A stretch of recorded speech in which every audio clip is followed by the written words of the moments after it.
Biblia inasema amelaniwa mtu yule amtegemeaye mwanadamu, amfanyaye mwanadamu kuwa kinga yake, na moyoni mwake amemwacha Mungu. Katika majira haya ya mwisho wa mwaka, nasikia kusema na mtu mmoja kwamba usemeshe moyo wako na isemeshe nafsi yako kwamba 2026 sitaweka imani yangu kubwa kwa wanadamu, nitaiweka imani yangu kubwa kwa Mungu aliyeziumba mbingu na nchi. Kwa sababu kuna watu wengi tumejeruhiwa mioyo, imani zetu zimerudi nyuma, tumewadharau tena watu tuliokuwa tunawaamini kwa sababu ya kutegemea zaidi wanadamu. Umeweka imani yako kwa mwanadamu, atanipa hiki, atanisaidia hapa. Maidia, mwanadamu ni mwanadamu. Hata angekuwa nani, anaweza akaamka kesho akawa amebadilika.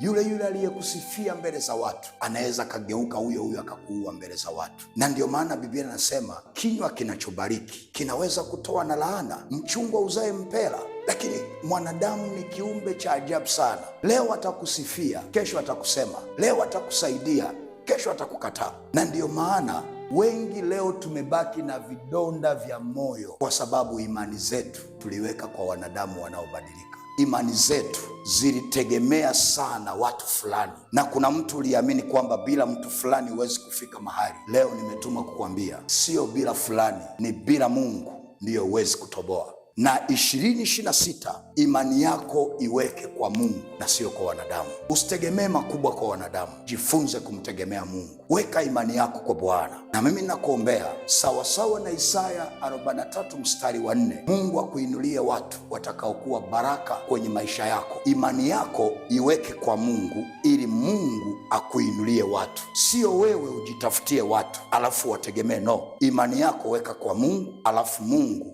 akuinulie watu. Biblia anasema kila aliyemkimbilia Bwana atakaa salama. Na nimekutegemea wewe Mungu, nimekukimbilia wewe Bwana ili nisiaibike milele. 2026 utakapomtegemea Bwana hautaaibika na aibu haitakupata katika jina la Yesu. Mungu akubariki na baraka za Bwana ziwe juu ya maisha yako. Amen.